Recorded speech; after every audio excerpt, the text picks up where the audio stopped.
نحمده ونصلي على رسوله الكريم أما بعد فأعوذ بالله من الشيطان الرجيم بسم الله الرحمن الرحيم لقد كان لكم في رسول الله أسوة حسنة لمن كان يرجو الله واليوم الآخر وذكر الله كثيرا ولما رأى المؤمنون الأحزاب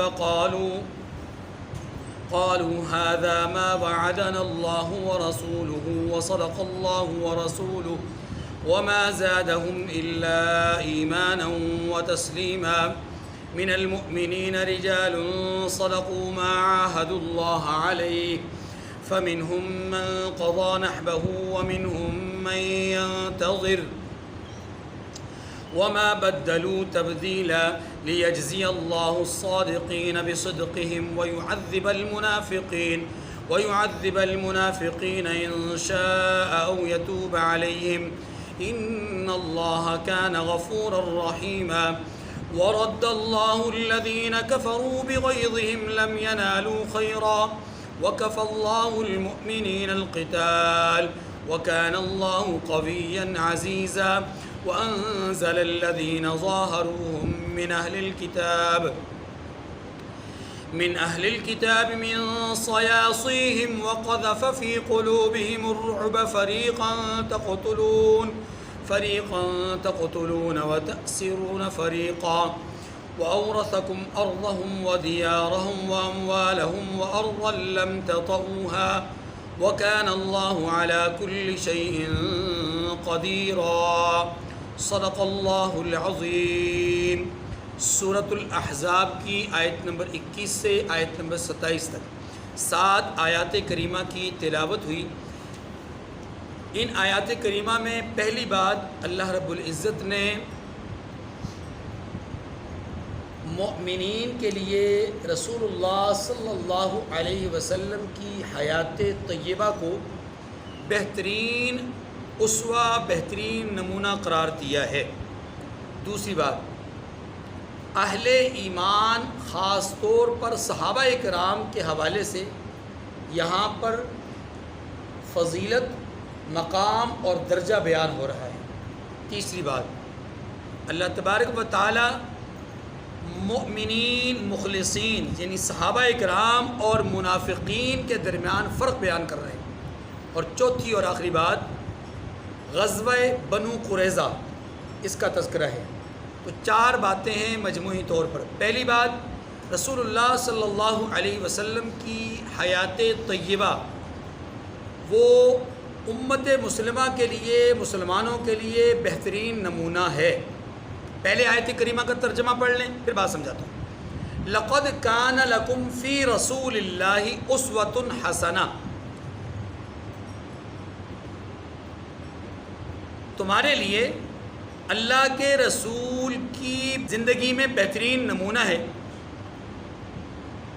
کس کے لیے؟ لمن کان یرجو اللہ والیوم الآخر وذکر اللہ کثیرا۔ 3 باتیں فرمایا اس شخص کے لیے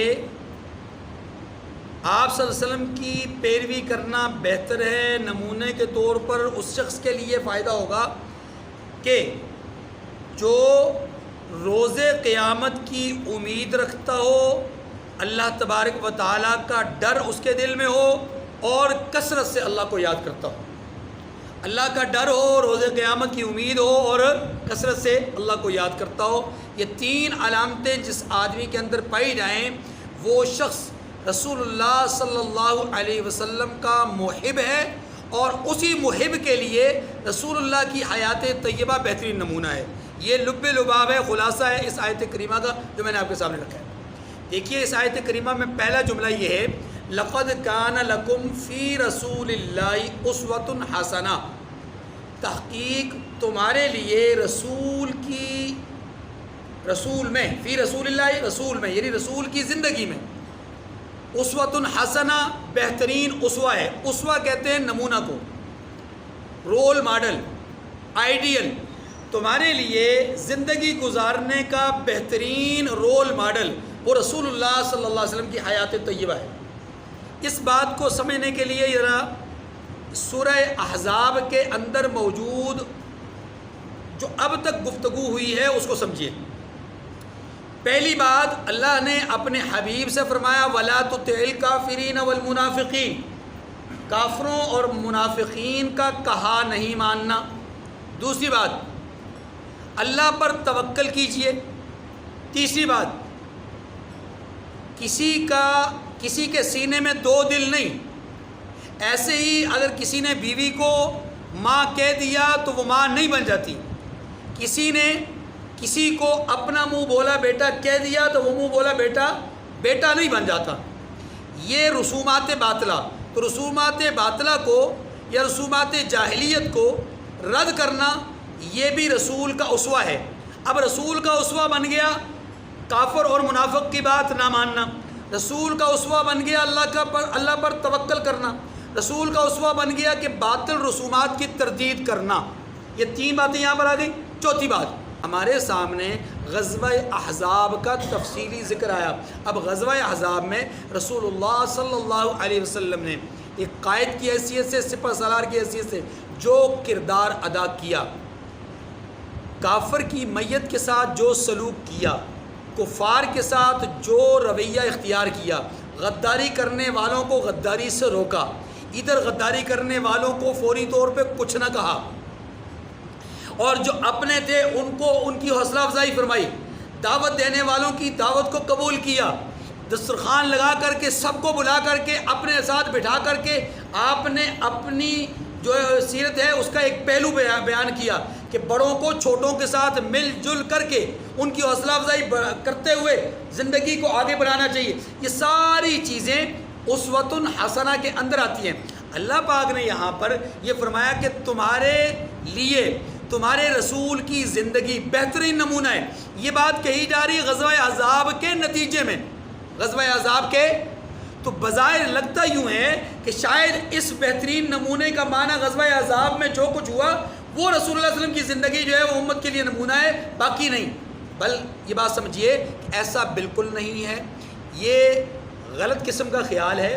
اللہ تعالیٰ نے ایک چیز کو مد نظر رکھ کر کے بات بیان فرمائی، لیکن یہ ایک بات کو بیان کر کے اس کے نتیجے میں یہ جملہ کہا تو اس کا مطلب صرف یہی واقعہ نہیں، بلکہ اس کا مطلب پوری حیات طیبہ ہے، پوری حیات طیبہ ہے کہ آپ صلی اللہ علیہ وسلم کی پوری حیات طیبہ ایک مومن کے لیے بہترین نمونہ ہے۔ اس میں آپ صلی اللہ علیہ وسلم کی جس طرح دعوت کے مختلف پہلو ہیں، مختلف آپ کی دعوت کے مدعا علیہ میں کہ جن پر دعویٰ ہے یا جن کو دعوت دینی ہے، آپ صلی اللہ علیہ وسلم کی طرف سے جن لوگوں کو دعوت دی گئی ان میں انذر عشیرتک الاقربین، نمبر ایک آپ کے جو قریب ترین رشتہ دار ہیں وہ آپ کی دعوت کے اولین آپ کے مخاطب بنیں، آپ ان کو دعوت دیجئے۔ پھر آپ اپنے جو قریب ترین لوگ ہیں مسلمان جانسار ان کو بھرپور دعوت دیجئے، دوست و احباب کو دعوت دیجئے، اللہ کے رسول نے وہ بھی کیا۔ پھر آپ صلی اللہ علیہ وسلم نے اپنے قرب و جوار کے کفار کو دعوت دی، آپ نے یہ بھی کیا۔ پھر آپ نے اقوام عالم کو دعوت دی، یہ بھی آپ نے کیا۔ چاروں طریقے سے جو دعوت کے اپنا اسلوب تھے وہ آپ علیہ السلام نے ادا کیے۔ بالکل اسی طرح آپ صلی اللہ علیہ وسلم کی حیات طیبہ جس طرح دعوت میں چار اسلوب ہیں، ایسے ہی آپ کی زندگی کے بھی مختلف قسم کے گوشے ہیں، جن میں راتوں کی تنہائی اور تاریکی کے اعمال بھی ہیں، جن میں دن کے اجالے کے اعمال بھی ہیں، جن میں نشیب بھی ہے، فراز بھی ہے، جن میں ترقی بھی ہے، جن میں جو ہے وہ بظاہر مغلوبیت بھی ہے، جن میں بدر کی فتح بھی ہے اور احد کی مغلوبیت بھی ہے، جن میں اپنوں کے ساتھ سلوک بھی ہے، بیگانوں کے ساتھ رویہ بھی ہے، جن میں شہداء کے معاملات کو کیسے دیکھنا ہے اور اسی طریقے سے کافروں کی میتوں کے ساتھ کیا سلوک کرنا ہے، جس میں آپ صلی اللہ علیہ وسلم کی طرف سے مومنین کے ساتھ سلوک اور کفار کے ساتھ سلوک یہ بھی آتا ہے، جس میں غریب کے ساتھ کیا کرنا ہے، امیر کے ساتھ کیا کرنا ہے، اپنے کے ساتھ کیا کرنا ہے، بیگانے کے ساتھ کیا کرنا ہے، اپنی ازواج کے ساتھ کیا سلوک اختیار کرنا ہے, اپنی اولاد کے ساتھ کیا سلوک اختیار کرنا ہے, جس میں آپ اپنے ساتھیوں کے ساتھ کیا سلوک کر رہے ہیں اور آپ اپنے دشمنوں کے ساتھ کیا سلوک کر رہے ہیں, اپنی ذات پر جو ہے وہ کیچڑ اچھالنے والوں کے ساتھ کیا سلوک کر رہے ہیں, آپ کی ذات کو تکلیف دینے والے ان کے ساتھ کیا سلوک کر رہے ہیں, اور آپ کی ذات سے محبت کرنے والے ان کے ساتھ کیا سلوک کر رہے ہیں. ایک وہ ہے جس کو پیچھے سے جا کر کے اپنے آنکھوں پہ ہاتھ رکھ کر کے فرما رہے ہیں کہ مجھ سے اس غلام کو کون خریدے گا, ایک محبت کا انداز یہ بھی ہے, اور ایک آپ کے غصے کا اظہار یہ بھی ہے کہ اے وحشی اگر ہو سکے تو میرے سامنے نہ آیا کر. یہ بھی ہے آپ کے غصے کا, اپنا ہی ہے, ماننے والا ہے, لیکن انداز ہے غصے کا. غصے کا ایک انداز یہ بھی ہے کہ آپ صلی اللہ علیہ وسلم ناراضگی کیسے کرتے ہیں, اور ایک انداز یہ بھی ہے کہ آپ محبت کے پیکر کیسے بنتے ہیں. آپ کسی کے ساتھ یہ ساری کی ساری چیزیں لقد کان لکم فی رسول اللہ اسوۃ حسنہ میں آتی ہیں. اب اللہ فرماتے ہیں کہ یہ اسوہ حسنہ, یہ بہترین نمونہ کس کے لیے ہے؟ فرمایا اس شخص کے لیے جس کے دل میں اللہ کا خوف ہو. نمبر 2, قیامت کی امید ہو, دوبارہ جی اٹھنے کی امید اور یقین ہو, اور تیسرا یہ کہ کثرت سے اللہ کو یاد کرتا ہو. معلوم یہ ہوا کہ جس کے اندر علامات ایمان موجود ہوں گی, علامات, یہ ساری کی ساری علامات ایمان ہیں. دیکھیں اگلی آیت, وَلَمَّا رَأَى الْمُؤْمِنُونَ الْأَحْزَابَ قَالُوا هَذَا مَا وَعَدَنَا اللَّهُ وَرَسُولُهُ وَصَدَقَ اللَّهُ وَرَسُولُهُ وَمَا زَادَهُمْ إِلَّا إِيمَانًا وَتَسْلِيمًا. اور جب مومنوں نے لشکر کو دیکھا, یعنی کافروں کے مختلف لشکروں کو مومنوں نے دیکھا, غزوہ احزاب کی بات ہو رہی ہے, تو کہنے لگے یہ وہی ہے جس کا اللہ اور اس کے پیغمبر نے ہم سے وعدہ کیا تھا, اور اللہ اور اس کے پیغمبر نے سچ کہا تھا. وَمَا زَادَهُمْ إِلَّا إِيمَانًا وَتَسْلِيمًا, اور اس سے ان کا ایمان اور اطاعت اور زیادہ ہو گئی. 3 باتیں اس آیت کریمہ میں ہیں. پہلی بات, جب اہل ایمان نے غزوہ احزاب کے موقع پر ہزاروں کی تعداد میں آنے والے لشکروں کو دیکھا, پہلا منظر وہ, اللہ فرماتے ہیں کہ جب انہوں نے دیکھا تو انہوں نے کہا کہ ہذا ما وعدنا اللہ ورسولہ, یہ تو وہی بات ہے جو اللہ اور اس کے رسول نے ہم سے وعدہ کیا تھا. اب اس کا پس منظر سمجھیے.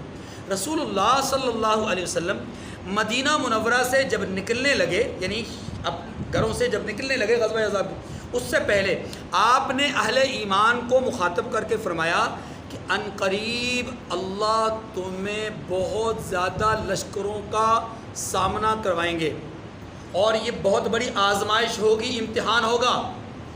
تم اس آزمائش میں, امتحان میں سرخرو ہونا. اب جب اہل ایمان نے ان لشکروں کو اپنی آنکھوں سے دیکھا, فوراً انہیں رسول کی بات یاد آ گئی کہ رسول نے کہا تھا بڑے لشکر آئیں گے, زیادہ قوت میں لوگ آئیں گے, تم ان کو دیکھو گے, تمہارے لیے ہوں گے آزمائش, تمہارے لیے ہوگا کیا, فتنہ. تو اہل ایمان نے انہی لشکروں کو دیکھا تو یوں کہا کہ یہ اللہ اور اس کے رسول کا کیا ہوا وعدہ ہے. اس کے مقابلے میں اب پیچھے والی بات کو لیجیے دوبارہ. منافقین نے جب انہی لشکروں کو دیکھا تو منافقین کے الفاظ کیا تھے, ما وعدنا اللہ ورسولہ الا غرورا, اللہ اور اس کے رسول نے ہمارے ساتھ دھوکہ کیا ہے. کیونکہ غزوہ احد کے بعد رسول نے کہا تھا کہ اب دشمن تمہارا مقابلہ نہیں کرے گا, یہ تو تھوڑے نہیں آئے, یہ تو ہزاروں کی تعداد میں آ گئے. ایک بات ہوگی. دوسری بات فرمایا کہ قالوا ھذا ما وعدنا اللہ ورسول وصدق اللہ ورسول. دوسرا جملہ کیا ہے, وصدق اللہ ورسول, کہ اللہ اور اس کے رسول نے سچ کہا تھا, اللہ اور اس کے رسول نے. یہ گویا کہ اب یہ جملہ تصدیق کرتا ہے اس بات کی کہ اہل ایمان نے پہلے والے جملے کے نتیجے میں اس جملے کو کہہ کر کے یہ بات ظاہر کی کہ رسول نے فرمایا تھا اگر تم فتنے میں آزمائش میں پورے اترے تو تم کامیاب. تو اللہ اور اس کے رسول نے سچ کر دکھایا, اب ہم نے اس کو سچ کر کے دکھانا ہے. رسول نے سچ کہا, ہم نے بھی سچ کر دکھانا ہے. ہم نے اللہ کے رسول سے وعدہ کیا تھا ہم آخری دم تک لڑیں گے, ہم نے رسول سے وعدہ کیا تھا آخری وقت تک دشمن کا مقابلہ کریں گے, اور اب ہم نے کر کے دکھانا ہے. وصدق اللہ ورسولہ, رسول نے, اللہ نے سچ کر دکھایا, اب ہم بھی سچ کر کے دکھائیں گے. تیسری بات, وما زادہم الا ایمانا وتسلیما, اللہ فرماتے ہیں کہ اہل ایمان نے ان لشکروں کو دیکھا, جملے زبردست کہے, صرف یہ جملوں کی حد تک نہیں تھا, زبان کے مجاہد نہیں تھے, بلکہ وما زادہم الا ایمانا و تسلیما، ان کے ایمان میں اور ان کی فرمانبرداری میں اضافہ ہوا ہے، کمی نہیں آئی، اضافہ ہوا ہے کہ وہ اہل ایمان رسول اور رب کی بات پر یقین کے اعتبار سے زیادہ یقین کرنے لگے، اور ساتھ ہی فرمانبرداری کے اعتبار سے پہلے سے زیادہ عزم مصمم انہوں نے کر لیا۔ اب اس کا نتیجہ کیا ہوا؟ اگلی آیت میں من المؤمنین رجال صدقوا ما عاہدوا اللہ علیہ، فرمایا مومنوں میں کتنے ہی ایسے لوگ ہیں کہ جو اقرار انہوں نے اللہ سے کیا تھا اس کو سچ کر دکھایا۔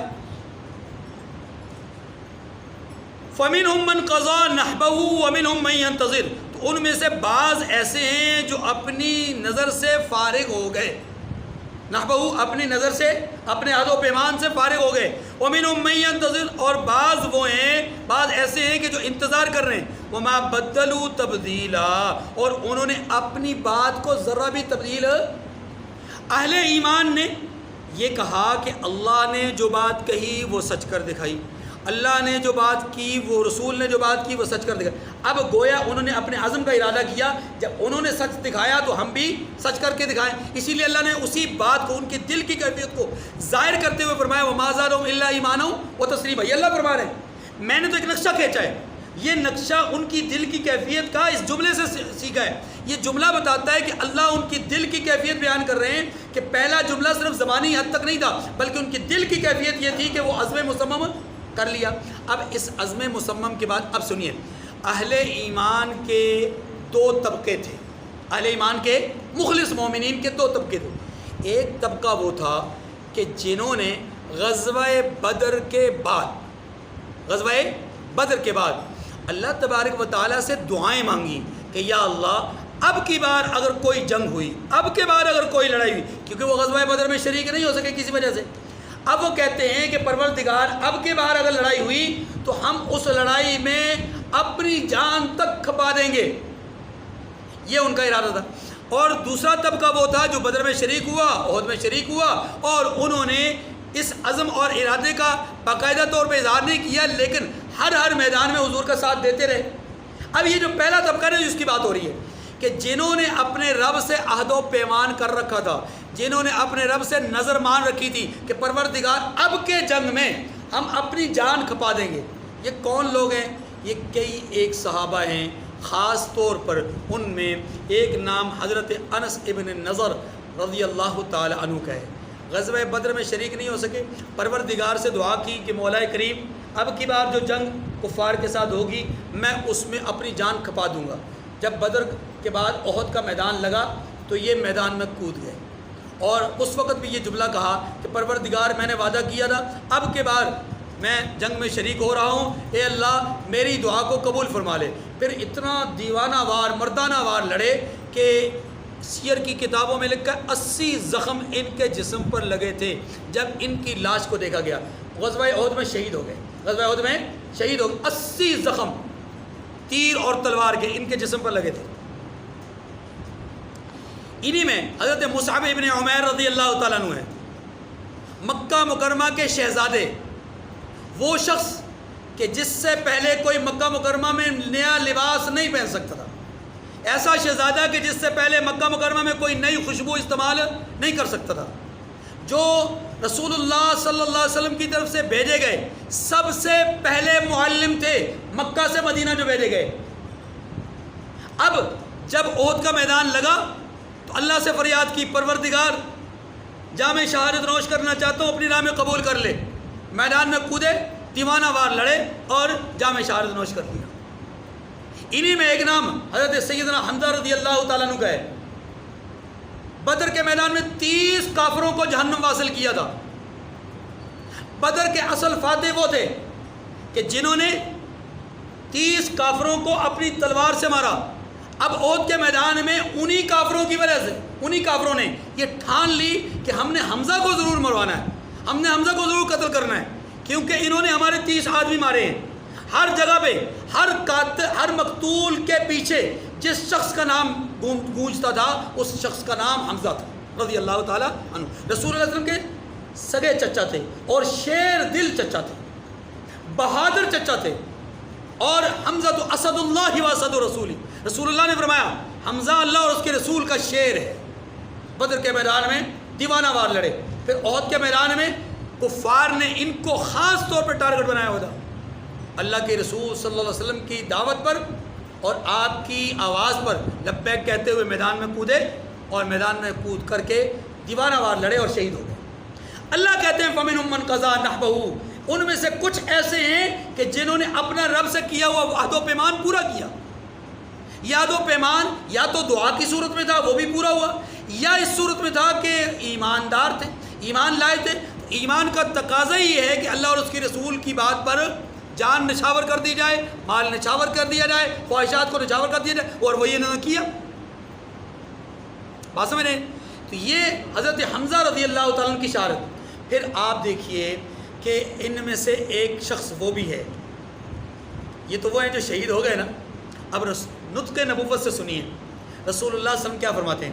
ایک شخص ہیں، ایک صحابی ہیں جن کو عشرہ مبشرہ میں شامل ہونے کا شرف حاصل ہے.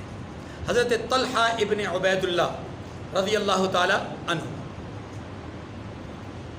حضور علیہ السلام جب ہجرت کر کے تشریف لا رہے تھے نا، تو راستے میں حضرت طلحہ اس وقت ایمان نہیں لائے تھے. راستے میں ملاقات ہوئی، شام سے سفر تجارت کے ذریعے سے سفر تجارت سے واپس آ رہے تھے، اور ان کے پاس کچھ کپڑے تھے. انہوں نے سفید لباس، سفید کپڑے رسول اللہ صلی اللہ علیہ وسلم کی خدمت میں پیش کیے. اے محمد میری طرف سے یہ ہدیہ قبول فرما لیجیے. آپ صلی اللہ علیہ وسلم نے اس ہدیے کو قبول فرما لیا، حالانکہ ایمان نہیں لائے تھے اس وقت، بعد میں ایمان لائے. توجہ، رسول اللہ صلی اللہ علیہ وسلم کے یہ صحابی اتنے حضور کے ساتھ محبت کرنے والے، جان نچھاور کرنے والے، کہ غزوہ احد کے موقع پر رسول اللہ صلی اللہ علیہ وسلم کے سامنے کھڑے ہو گئے اور اپنے ہاتھ پر آنے والے تیروں کو اور نیزوں کو روکتے رہے، یہاں تک کہ ان کا ہاتھ، ان کا یہ بازو سارا کا سارا شل ہو گیا، زخمی ہو گیا، خون نکل نکل کر کے بالکل زرد ہو گیا. اور ادھر سے نطق نبوت سے کیا اعلان ہوا؟ طلحہ آپ کے اس ہاتھ پر جہنم حرام ہے، طلحہ آپ پر جنت واجب ہو گئی ہے. پھر یہی وہ حضرت طلحہ ہیں رضی اللہ تعالیٰ عنہ. ایک دفعہ رسول اللہ صلی اللہ علیہ وسلم نے ارشاد فرمایا، جس نے چلتا پھرتا شہید دیکھنا ہو، چلتا پھرتا شہید دیکھنا ہو، وہ طلحہ کو دیکھ لو. گویا ان کو ان کی زندگی میں حضور نے فرما دیا یہ کیا ہیں؟ شہید ہیں. اور وہ امید اور وہ دعائیں مانگا کرتے تھے، یا اللہ رسول کی اس بات کو میرے حق میں قبول فرما لے، رسول کی اس بات کو میرے حق میں سچا فرما دے. اللہ تبارک و تعالیٰ نے اس بات کو سچا کیا. کب؟ جب حضرت عثمان شہید ہو گئے. حضرت عثمان رضی اللہ عنہ کی شہادت کے بعد حضرت طلحہ، حضرت زبیر، اماں جی عائشہ رضی اللہ تعالیٰ عنہ کو لے کر کے مکہ مکرمہ سے بصرہ گئے، اور بصرہ میں پیچھے حضرت علی رضی اللہ تعالیٰ عنہ اپنی جماعت کے ساتھ وہاں پر تشریف لے گئے بات مذاکرات کرنے کے لیے. ابتدائی طور پہ مذاکرات مقصود تھا، مذاکرات ہو رہے تھے، اور ان مذاکرات کا نتیجہ بالکل ظاہر ہو رہنے والا تھا کہ دونوں میں اتفاقی رائے ہو جاتا. رات کی تاریکی آئی تو باغیوں نے، بلوائیوں نے، جنہوں نے حضرت عثمان کو شہید کیا تھا، انہوں نے وہاں پر دیکھا کہ اگر ان کے درمیان اتفاق ہو گیا، ان کے درمیان اتحاد ہو گیا، تو ہم تو پکڑے گئے، ہم تو مارے گئے، اور حضرت طلحہ، حضرت زبیر ہمیں جانتے ہیں کہ قاتل کون کون ہے. تو چونکہ اتفاق ہو گیا تو پھر یہ ہمیں سب سے پہلے پھانسی کے گھاٹ چڑھوائیں گے، ہمیں سب سے پہلے تلوار کی زد میں لے کر آئیں گے، قصاص میں ہم ہی مارے جائیں گے. اس لیے انہوں نے سب سے پہلے یہ کام کیا کہ رات کی تاریکی میں حضرت علی المرتضیٰ کے لشکر میں چکے ہوئے شامل تھے، تو انہوں نے وہاں سے تیر مارے، اور ان تیروں کا نتیجہ یہ ہوا کہ حضرت طلحہ بن عبید اللہ رضی اللہ تعالیٰ عنہ انہی تیروں کی وجہ سے شہید ہوئے. عشرہ مبشرہ میں سے جنگ جمل میں حضرت عائشہ رضی اللہ تعالیٰ عنہ کی طرف سے تھے، اور حضرت علی المرتضیٰ کی طرف سے بلوائیوں نے ان پر حملہ کیا، اور جس سے وہ شہید ہو گئے.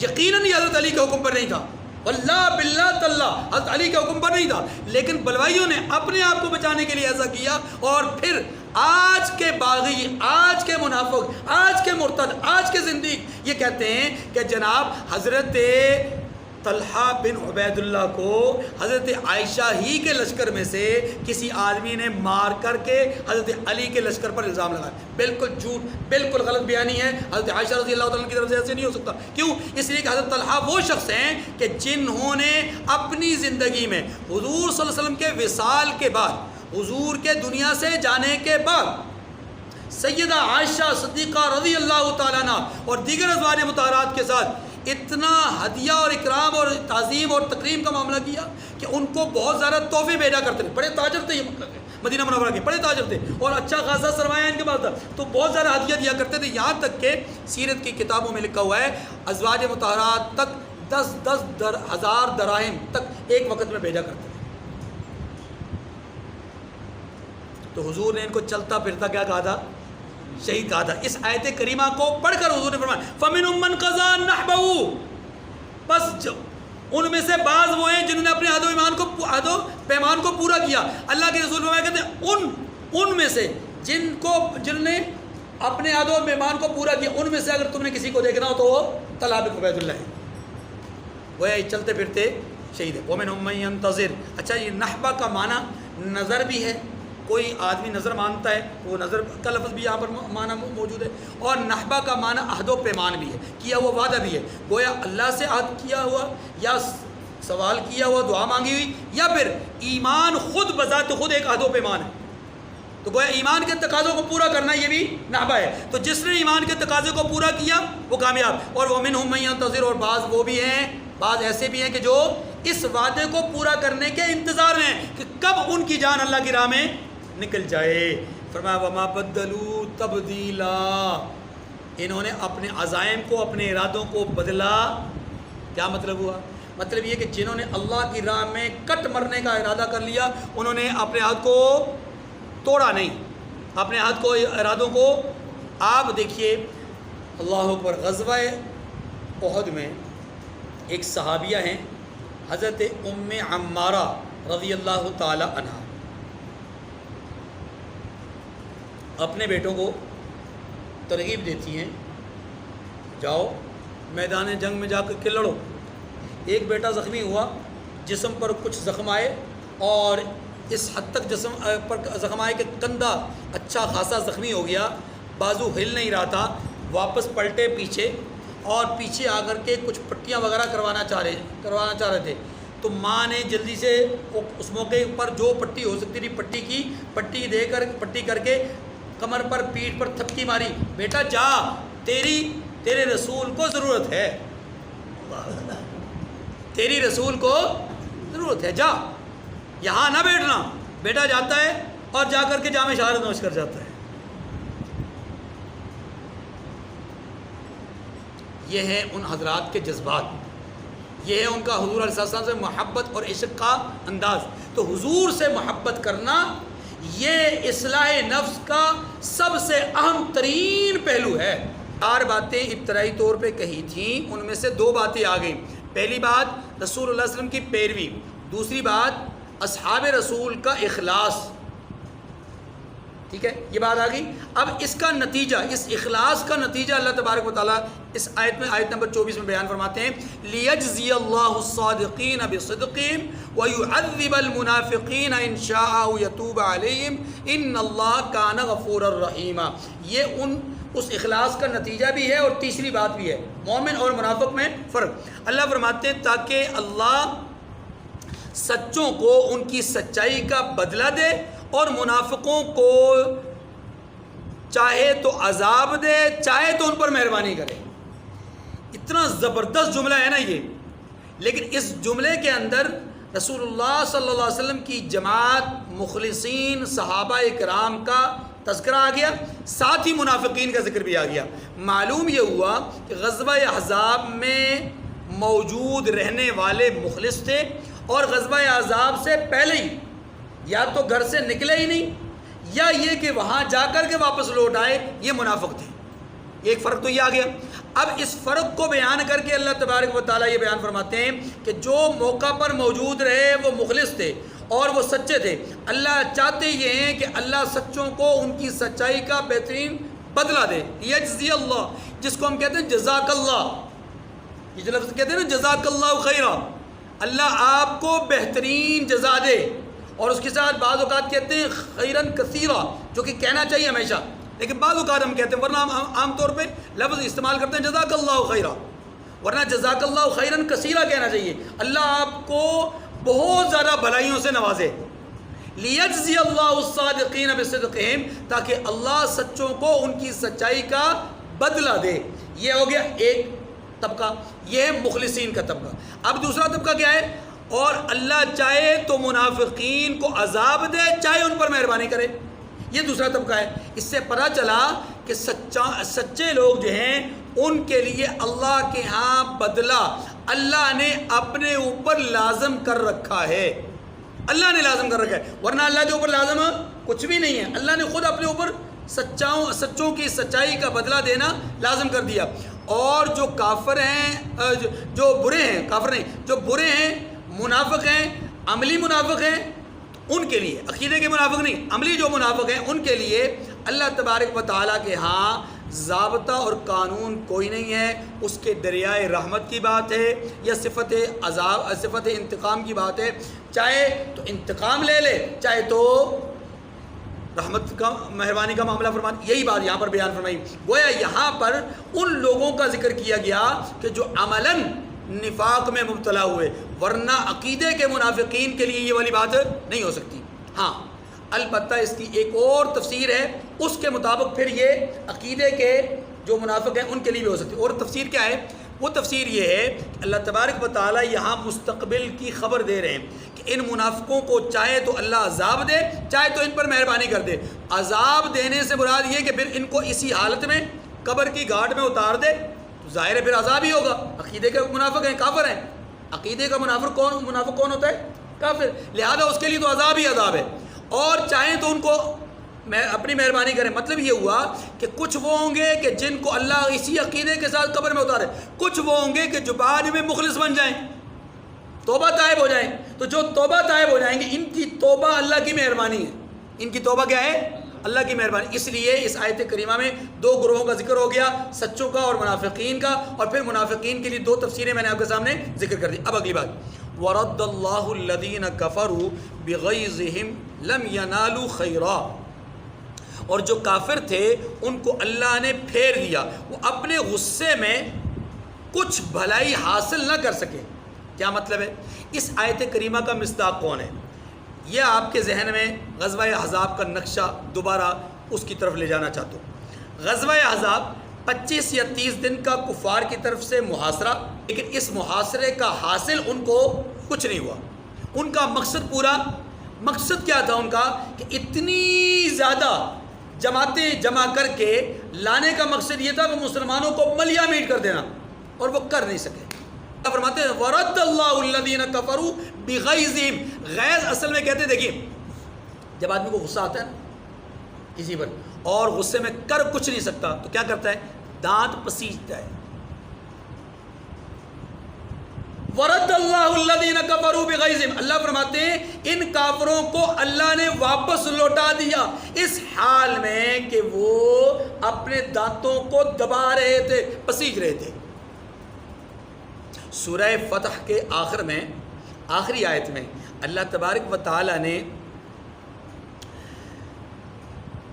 محمد رسول اللہ صلی اللہ علیہ وسلم کی رسالت کا ذکر فرمایا، پھر اس رسالت پر ایمان لانے والے لوگوں کا ذکر فرمایا، اور اس پوری آیت کریمہ میں اصحاب رسول کی عظمت شان کو بیان کیا۔ اس میں بھی اللہ تبارک و تعالیٰ فرماتے ہیں کہ یہ جن کی شان میں بیان کر رہا ہوں نا، جن کی عظمت میں بیان کر رہا ہوں، یہ اس لیے بیان کر رہا ہوں لیغیظ بہم الکفار، تاکہ کافر کر کچھ نہ سکے، ان کا بگاڑ کچھ نہ سکے، بس اپنے دانت پسیجتے رہے، اپنے دانت سیکھتے رہے۔ یہی کام یہاں پر بھی فرمایا کہ اللہ نے کافروں کو واپس لوٹایا، وہ دانت پسیج رہے تھے، لم ینالوا خیرا، فرمایا کہ ان کو کچھ بلائی حاصل نہ ہوئی یا وہ کچھ بلائی پا نہ سکے۔ وَكَفَى اللَّهُ الْمُؤْمِنِينَ الْقِتَالَ، ان کے مقابلے میں اللہ نے مسلمانوں کے لیے بات فرمایا اور اللہ مومنوں کو لڑائی کے بارے میں کافی ہوا۔ کیا معنی؟ معنی یہ ہے کہ اللہ مومنوں کی طرف سے لڑائی کے معاملے میں کافی ہو گیا. کیسے کافی ہو گیا؟ اللہ تبارک و تعالیٰ نے ماحول ایسا بنا دیا کہ اس ماحول میں اہل ایمان کی مدد ہو گئی اور کفار دانت بسیجتے ہوئے واپس چلے گئے. وَكَانَ اللَّهُ قَوِيًّا عَزِيزًا، اور اللہ طاقتور زبردست ہے. اب اس کے بعد اگلی آیت کریمہ میں 2 آیات ہیں. ایک پہلی آیت جو ہے اس میں غزوہ بنو قریظہ ہے، اور دوسری آیت کریمہ میں ایک اور جنگ کی فتح کے حوالے سے پیشن گوئی ہے. اس کا مصداق میں بعد میں عرض کروں گا.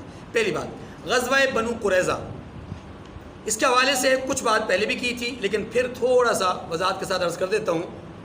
رسول اللہ صلی اللہ علیہ وسلم نے میثاق مدینہ میں جن 3 قبائل کے ساتھ معاہدہ کیا تھا ان میں بنو قینقاع، بنو نذیر اور بنو قریظہ تھے. بنو قینقاع، بنو نذیر کو ان کی چال بازیوں کے نتیجے میں رسول اللہ صلی اللہ علیہ وسلم نے پہلے ہی مدینہ منورہ سے نکال دیا تھا، جلا وطن کر دیا تھا. بنو قریظہ باقی تھے. اب بنو قریظہ کی مالی حیثیت کچھ یوں سمجھیے کہ یہ بہت زیادہ مالدار لوگ تھے، صاحب حیثیت لوگ تھے، تاجر لوگ تھے اور معاشی طور پہ بہت مضبوط لوگ تھے. جس ایریا میں یہ آباد تھے اس ایریا کو انہوں نے قلعہ بند کیا ہوا تھا، یعنی قلعہ میں محفوظ تھے. رسول اللہ صلی اللہ علیہ وسلم کے اپنے باغات بھی تھے، تجارت بھی. رسول اللہ صلی اللہ علیہ وسلم کے ساتھ ان کا بھی معاہدہ تھا، لیکن جب احزاب یہ لشکر آئے تو ان بدبختوں نے حضور علیہ السلام کے ساتھ کیے ہوئے عہد کو توڑ کر کے انہوں نے غداری کا مظاہرہ کیا. غداری کر کے بات ختم ہو گئی، غداری ہو گئی، جنگ ختم ہو گئی. رسول اللہ صلی اللہ علیہ وسلم واپس تشریف لائے. میں خلاصہ کر رہا ہوں پچھلی بات. رسول اللہ صلی اللہ علیہ وسلم جب تشریف لائے اپنے گھر میں، حضرت ام سلمہ رضی اللہ تعالی عنہا جو ام امہات المؤمنین میں سے ایک ہیں، ان کے حجرے میں آپ علیہ السلام تشریف لے گئے اور وہاں جا کر کے آپ نے اپنی پوشاک یعنی جو جنگی پوشاک ہے اس کو اتارا، زیرہ وغیرہ کو، اور وہاں پر آپ غسل فرما رہے تھے. آپ غسل فرما کر کے فارغ ہوئے تو حضرت جبرائیل امین تشریف لائے اور ان کا وجود، ظاہری وجود مٹی سے آلودہ تھا، گرد و غبار سے آلودہ تھا، اور سامان جنگ انہوں نے پہن رکھا تھا. عرض کی کہ یا رسول اللہ آپ نے جو سامان جنگ ہے وہ اتار دیا، زرہ وغیرہ اتار دی ہیں، جبکہ ہم نے تو ابھی تک نہیں اتاری. جبرائیل اب کیا بات ہے؟ عرض کی کہ یا رسول اللہ حکم الہی ہے، بنو قریظہ کی خبر لیجئے، آپ اپنے ساتھیوں کو لے کر پہنچیے، میں ان کو تھوڑا جھنجھوڑنے کے لیے اور ان کے دل میں رعب ڈالنے کے لیے اپنے لشکر کو لے کر جا رہا ہوں. رسول اللہ صلی اللہ علیہ وسلم نے ایک صحابی کے ذریعے سے منادی کروائی، اعلان کروایا، اور جبرائیل امین اپنے لشکر کے درمیان ہوتے ہوئے سیدھا بنو قریظہ کے پاس، تقریباً 3.5 میل کا فاصلہ ہے شہر سے اپنا اس کے قلعے تک، اس وقت کی بات کر رہا ہوں. حضرت جبرائیل امین تشریف لے گئے، اور آپ جب وہاں تشریف لے گئے تو ظاہر ہے آپ کے وہاں پر تشریف لے جانے سے اہل بنو قریظہ میں تھوڑا ایک ہلچل سی مچ گئی. رسول اللہ صلی اللہ علیہ وسلم بھی اپنی جماعت صحابہ کرام کے درمیان میں ایک اناؤنسمنٹ کرواتے ہیں کہ سنو، ہم نے اللہ کے حکم سے بنو قریظہ پر جا کر کے حملہ کرنا ہے، ان کی غداری کا، ان کے غدر کا جواب دینا ہے. حکم الہی یہی ہے، سامان اسلحہ اٹھاؤ، سامان جنگ اٹھاؤ اور چل پڑو، اور عصر کی نماز ہم نے بنو قریظہ میں پڑھنی ہے. یہ ظہر کا وقت تھا. اللہ کے رسول صلی اللہ علیہ وسلم یہاں کہہ کر کے تشریف لے گئے. اب آپ یہ سمجھیں بات کو کہ 3.5 میل کا فاصلہ اتنا زیادہ نہیں ہے، لیکن جب آپ سامان جنگ اتار چکے ہوں، دوبارہ سامان جنگ اٹھانے میں اور رخت سفر باندھنے میں کچھ نہ کچھ تو وقت لگتا ہے. اسی لیے اللہ کے رسول صلی اللہ علیہ وسلم نے زور اور عصر کے درمیان کا ٹائم دیا کہ عصر ہم وہاں پڑھیں گے. اب اس کا مفہوم اور معنی کیا تھا؟ اللہ کے رسول نے ارشاد فرما دیا، صحابہ اکرام تقریباً 3000 کے قریب لوگ جو جنگ احزاب میں شریک تھے وہ بھی، اور جو جنگ احزاب میں کسی وجہ سے مسلمان نہیں جا سکتے ان میں سے بھی بہت سارے لوگ چلے گئے. اب یہ آگے حضرت سیدنا حضرت حمزہ رضی اللہ تعالیٰ عنہ، اور ایک روایت میں آتا ہے حضرت عباس رضی اللہ تعالیٰ عنہ، یہ حضرات آگے تھے. بہرحال تشریف لے گئے، اور جب بنو قریظہ کے ہاں پہنچے اس وقت بنو قریظہ پر ایک رعب اور دبدبے میں اضافہ ہو گیا کہ ہم تو گہرے گئے، انہوں نے محاصرہ کر لیا. لیکن درمیان میں راستے میں ایک واقعہ پیش آیا. راستے میں واقعہ کیا پیش آیا کہ رسول اللہ صلی اللہ علیہ وسلم نے کہا تھا عصر کی نماز ہم نے وہاں پڑھنی ہے. راستے میں جماعت صحابہ جو رخت سفر باندھے ہوئے تھے، جو قریب تھے، جو حضور کے ساتھ نہیں تھے، جو تھوڑا پیچھے تھے، ان کے درمیان تھوڑا اختلاف ہو گیا. اب آدھوں نے کہا یا کچھ نے کہا کہ جی ہمیں تو حکم تھا کہ بنو قریظہ میں عصر کی نماز پڑھیں، لہٰذا ہم تو وہی پڑھیں گے، اور کچھ نے کہا کہ نہیں، آپ کے کہنے کا مقصد یہ تھا کہ ہم جلدی کریں اور عصر تک وہاں پہنچ جائیں، باقی نماز کو اپنے وقت سے مؤخر کرنا مقصود نہیں تھا۔ لیکن جنہوں نے کہا ہم نے عشاء اب عصر اتنی پڑھنی ہے، وہ آگے آگے اس طرف چلتے رہے یہاں تک کہ کچھ وہ بھی تھے، روایات میں آتے ہیں، جو عشاء کے وقت پہنچے اور عشاء کے وقت جا کر انہوں نے عصر مغرب اور عشاء پڑھی۔ اب رسول اللہ صلی اللہ علیہ وسلم کے سامنے سارا ماجرا چلا گیا کہ یا رسول اللہ اس طرح کا ہمارے درمیان اختلاف ہو گیا۔ اللہ کے رسول نے سنا اور سن کر کے کسی ایک پر بھی نکیر نہیں فرمائی، کسی ایک کو بھی سست نہیں فرمایا، کسی ایک پر بھی تنقید نہیں فرمائی۔ معلوم یہ ہوا کہ جو مجتہد ہوتا ہے اس کے ذمے اپنا اجتہاد کرنا ضروری ہوتا ہے، اور اجتہاد کے بعد جس نتیجے پر مجتہد پہنچے اس پر اس نتیجے پر عمل کرنا کیا ہوتا ہے؟ لازم ہوتا ہے۔ اور صحابہ اکرام سارے کے سارے کیا ہیں؟ مجتہد ہیں، اور صحابہ اکرام کے بعد اجتہاد شرائط کے ساتھ جائز ہے، ہر ایک کے لیے اجتہاد کا حکم ہے نہیں۔ یہ بات سمجھ میں آ گئی؟ اب آگے چلیں۔ آپ صلی اللہ علیہ وسلم وہاں پہنچے، تقریباً 25 یا 24 دن کا محاصرہ رہا اس بنو قریظہ کے قلعے کا۔ آپ صلی اللہ علیہ وسلم نے کسی قسم کی کوئی حملے کی اجازت نہیں دی، بس محاصرہ کیا، اور اس محاصرے کا مقصود یہ تھا کہ یہ لوگ خود ہی ہتھیار ڈال دیں۔ بالآخر ایسا ہی ہوا۔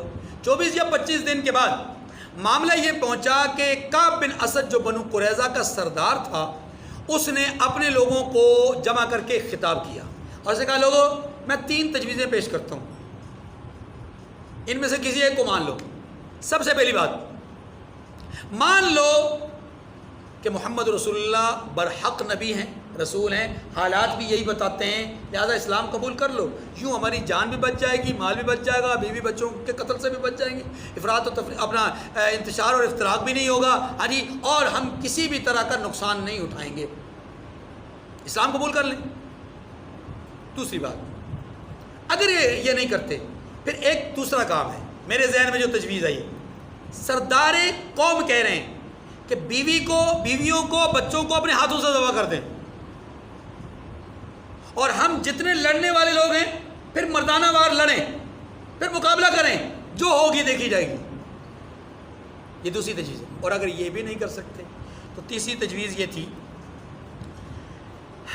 کہ اب ہم ایک کام اور کرتے ہیں، اور وہ یہ ہے کہ خاموش ہو جاتے ہیں، ہفتے کا دن آ جائے تو اچانک سے ہفتے والے دن مسلمانوں پر حملہ کر دیں گے، چونکہ مسلمانوں کو یقین ہوگا کہ ہم ہفتے والے دن حملہ نہیں کریں گے، کیونکہ ہفتے والا دن ہماری عبادت کا دن ہوتا ہے، اور یوں اچانک حملہ کرنے کے نتیجے میں جب کہ انہیں یقین ہوگا کہ آج ہم حملہ نہیں کریں گے، تاکہ مسلمان بالکل غفلت میں ہوں، ہم سے بالکل مطمئن ہوں، ایسے میں اچانک حملہ کریں گے تو ان کے بہت سارے لوگوں کو ہم موت کے گھاٹ اتار دیں گے، اور یوں ان کا محاصرہ ختم ہو جائے گا اور پھر ہم غالب آ جائیں گے، فاتح ہو جائیں گے۔ جب یہ 3 تجویزیں دیں، نمبر 1 اسلام قبول کر لیں، نمبر 2 بیوی بچوں کو خود مار دیں اور خود لڑیں، اور تیسری صورت یہ کہ اچانک ہفتے والے دن حملہ کریں، جب تینوں تجویزیں کعب بن اسد جو اس قوم کا سردار تھا اس نے دے دیں، اب قوم نے کہا کہ نہیں، ہمیں یہ تینوں باتیں منظور نہیں ہیں، تینوں باتیں منظور نہیں۔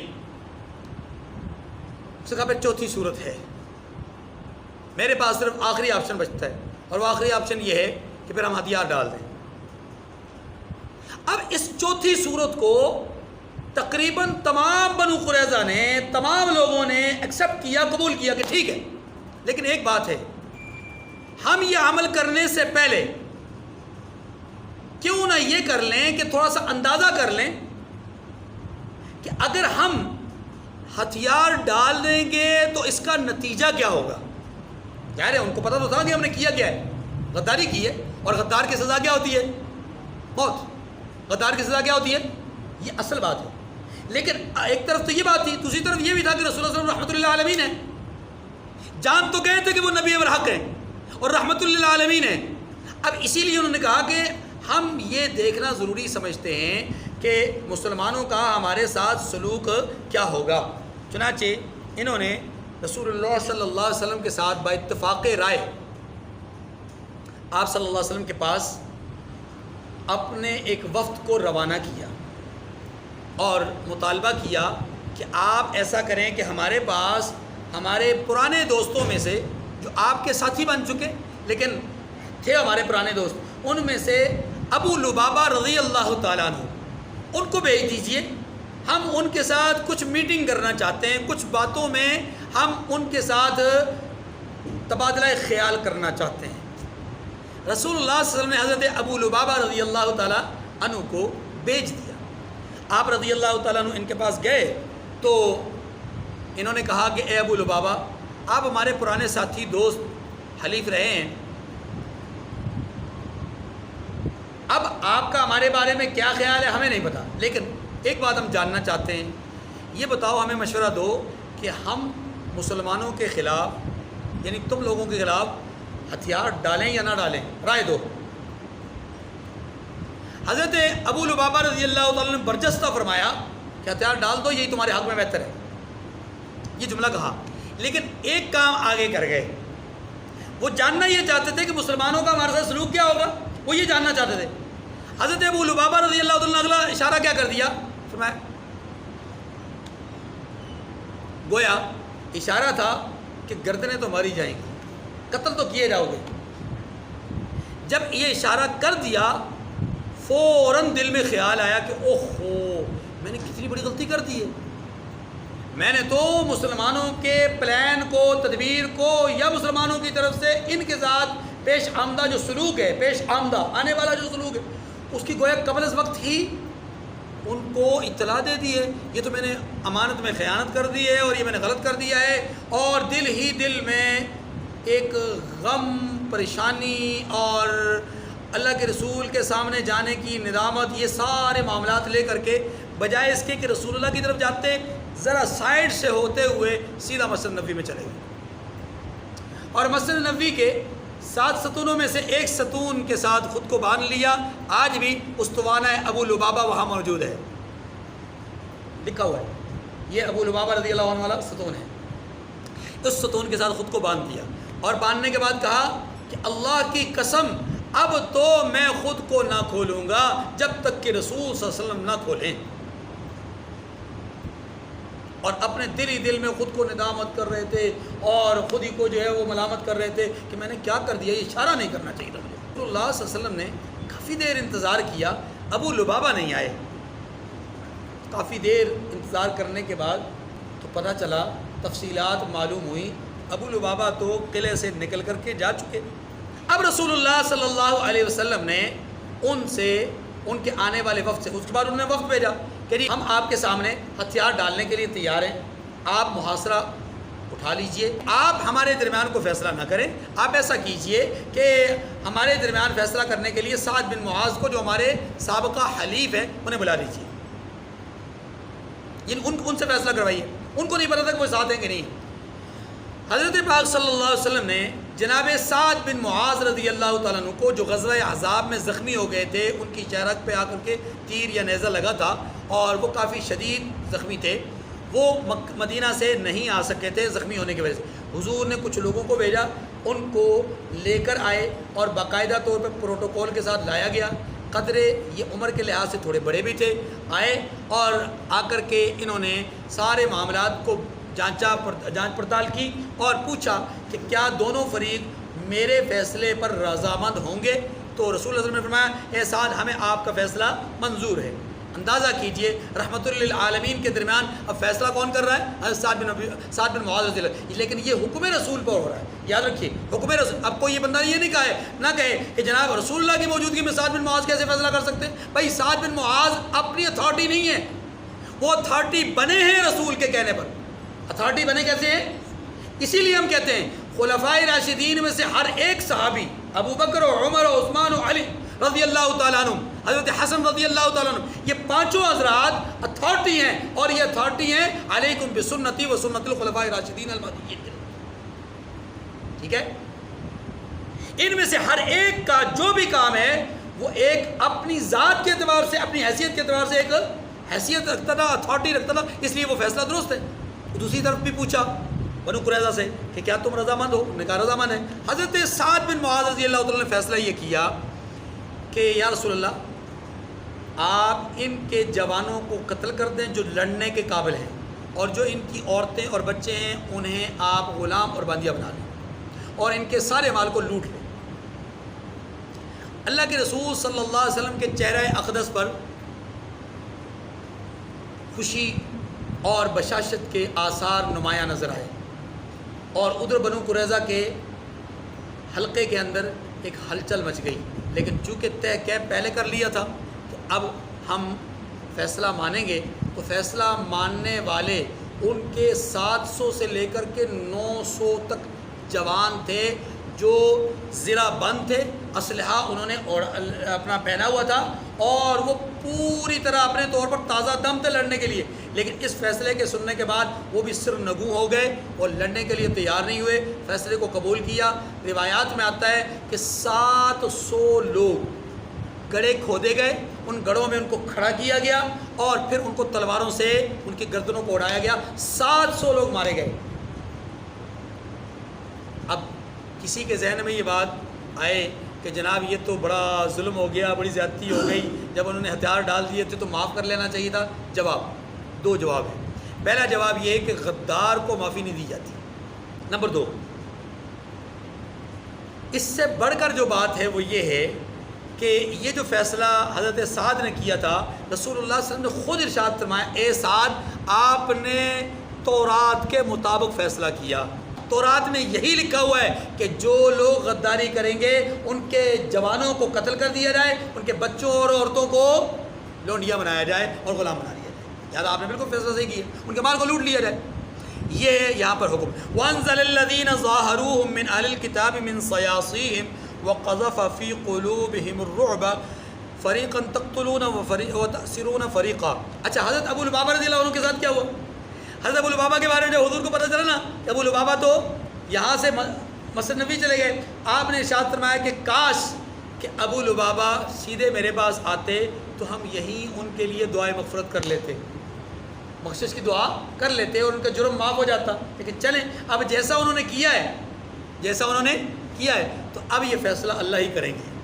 اب یہ فیصلہ پھر کافی دنوں تک حضرت ابو لبابہ اسی حالت میں رہے، پھر اللہ نے ان کی معافی کا اعلان کیا، اور جب ان کی معافی ہو گئی تو پھر رسول اللہ صلی اللہ علیہ وسلم نے اپنے دستے مبارک سے جا کر کے ان کی گروہ کو کھولا۔ خیر، فرمایا اور اہل کتاب میں سے جنہوں نے ان کی مدد کی تھی ان کو ان کے قلعوں سے اتار دیا اور ان کے دلوں میں دہشت ڈال دی۔ قلعوں سے اتار دیا کا مطلب کیا ہے؟ ہتھیار ڈلوا دیے۔ اچھا، وَقَذَفَ فِي قُلُوبِهِمُ الرُّعْبَ، اور ان کے دلوں میں دہشت ڈال دی۔ فَرِيقًا تَقْتُلُونَ، فرمایا کہ تم ایک فریق کو قتل کرتے تھے، یعنی کتنے ہی لوگوں کو تم نے قتل کیا؟ 700 لوگ میں نے عرض کیا۔ وَتَأْسِرُونَ فَرِيقًا، اور کتنوں کو ہی قید کر لیتے تھے، معنی یہ کہ کتنوں کو تم نے قید کر لیا، دو گروہ ہو گئے، کچھ قیدی بنا لیا، کچھ کو قتل کر دیا۔ یہ بات یہاں پر ختم ہو گئی غزوہ بنو قریظہ۔ اب آخری آیت ہے، اور اس آخری آیت میں جو بات سمجھائی گئی ہے وہ یہ پہلے ترجمہ دونوں نے، اور ان کی زمین اور ان کے گھروں اور ان کے مال کا اور اس زمین کا جس میں تم نے پاؤں بھی نہیں رکھا تھا تم کو وارث بنا دیا۔ اس کا پہلا حصہ بنو قریظہ سے متعلق ہے، دوسرا حصہ پیشن گوئی ہے۔ پہلے حصے میں یہ بتایا گیا ہے کہ تم نے ان کی زمین پر قبضہ کر لیا، ان کے گھروں پہ قبضہ کر لیا، ان کے مال پہ قبضہ کر لیا، یہ بات پہلے حصے میں۔ دوسرا حصہ وَأَرْضًا لَمْ تَطَئُوهَا، اس دوسرے حصے میں کہا یہ جا رہا ہے لَمْ تَطَئُوهَا کہ ایک زمین وہ بھی ہے کہ جسے تم نے ابھی تک قبضہ نہیں کیا، یا جس کو ابھی تک تم نے روندا نہیں، جس پر تم نے ابھی تک پاؤں نہیں رکھا۔ اس کا معنی کیا ہے؟ اس کا معنی یہ ہے کہ یہ تو آپ کو فتوحات مل گئی، اب ایک زمین وہ بھی ہے جس پر ابھی آپ کو فتح ہونی ہے، آپ کی فتح ہونی ہے۔ وہ زمین کون سی ہے؟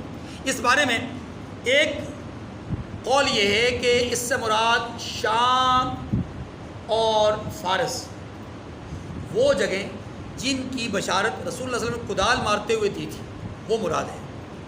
اور اگر یہ مراد ہوں تو پھر یہ خلفائے راشدین کے زمانے میں فتح ہوئی۔ نمبر 2، اس سے مراد فتح مکہ ہو، اگر یہ مراد ہے تو یہ رسول اللہ صلی اللہ علیہ وسلم کے زمانے میں ہوئی۔ نمبر 3، اس سے مراد قریب ترین وقت میں جو غزوہ ہوا اس کو غزوہ خیبر کہتے ہیں، اس سے مراد غزوہ خیبر ہے۔ اور زیادہ قرین قیاس بات یہی ہے. کیوں؟ اب یہ قرین قیاس کیوں ہے؟ اس لیے کہ یہاں پیشن گوئی کی جا رہی ہے، اور پیشن گوئی میں جو سب سے قریب ترین جنگ ہوگی، زیادہ قرین قیاس بات ہے وہی مراد ہوگی. دور کی جنگیں تو بہت ساری ہیں، پھر کسی ایک کو تو مختص نہیں کر سکتے، مراد پہلی ہی ہوگی ایک. دوسرا اس وجہ سے بھی قرین قیاس کہا جا سکتا ہے اس کو کہ چونکہ ابھی مسلمانوں نے بنو قریظہ کے یہودیوں کو ملیہ میٹ کیا، اور خیبر میں موجود بھی یہودی ہیں، اور آپ صلی اللہ علیہ وسلم اس سے پہلے فرما چکے، غزوہ احزاب کے نتیجے میں بیان فرما چکے کیا کہ مشرکین پلٹ کر نہیں آئیں گے. مشرکین تو آئیں گے نہیں. اب رہ کون گیا؟ مشرکین کے دلوں پر تو رعب اور دبدبہ پہلے بیٹھ گیا. جب ان کے دلوں پر رعب اور دبدبہ بیٹھ گیا تو اب رہ کون گئے؟ یہودی. یہودیوں میں سے ایک فریق کو تو فریقاً تقتلون، قتل ہی کر دیا ہے، وَتَأْسِرُونَ فَرِيقًا، اس کا دوسرا پارٹ یہ ہے کہ ان کو آپ نے غلام بنا دیا. اب یہودیوں کا دوسرا حصہ جو بنو قریظہ میں آباد نہیں بلکہ خیبر میں آباد ہیں، خیبر کے قلعے کے اندر وہ موجود ہیں، ان کے ساتھ جنگ کرنا، اور رسول اللہ صلی اللہ علیہ وسلم نے ان کے ساتھ پھر بعد میں جنگ کی، اور اس جنگ کے نتیجے میں ان پر بھی غلبہ حاصل کیا. یہی مراد ہے یہاں پر وَأَرْضًا لَّمْ تَطَئُوهَا، اور اس زمین کا بھی اللہ نے آپ سے وعدہ کیا جس میں آپ نے ابھی پاؤں نہیں رکھے، اللہ نے آپ کو اس کا وارث بنا دیا ہے. پہلے ہی پیشن گوئی فرما دی، آپ کو وارث بنا دیا ہے. وَكَانَ اللَّهُ عَلَى كُلِّ شَيْءٍ قَدِيرًا، اور اللہ ہر چیز پر قدرت رکھتا ہے. بہرحال اس جنگ کے اندر یعنی غزوہ بنو قریظہ کے اندر دو باتیں خصوصی طور پہ سمجھ لیجئے. یہ جنگ جو تھی حقیقت میں یہ اسلحہ کے زور کی جنگ نہیں تھی، بلکہ اعصابی اور نفسیاتی جنگ تھی جو رسول اللہ صلی اللہ علیہ وسلم نے جیتی، آپ کی جماعت نے جیتی. کیسے؟ آ کر کے حملہ آور نہیں ہوئے بلکہ ان کو چاروں طرف سے گھیر لیا، ان کو اعصابی طور پر شکست دی، اور یہی ہوا کہ آخرکار وہ مان گئے، ہتھیار ڈال گئے، باوجود اس کے کہ ان میں جنگجو لوگ موجود تھے، لڑ سکتے تھے اپنے طور پر. ظاہر ہے مغلوب ہی ہوتے لیکن لڑ تو سکتے تھے، لیکن لڑنے سے اجتناب کیا، لڑنے سے گریز کیا، حالانکہ حضرت ابو لبابہ اشارہ بھی کر چکے، اس کے باوجود بھی لڑنے سے گریز کیا، گویا اعصابی طور پر شکست کھا چکے تھے، اور یہی مقصود تھا. اللہ تعالیٰ مجھے اور آپ کو سمجھنے کی توفیق نصیب فرمائے. وآخر الدعوانا الحمدللہ رب العالمین.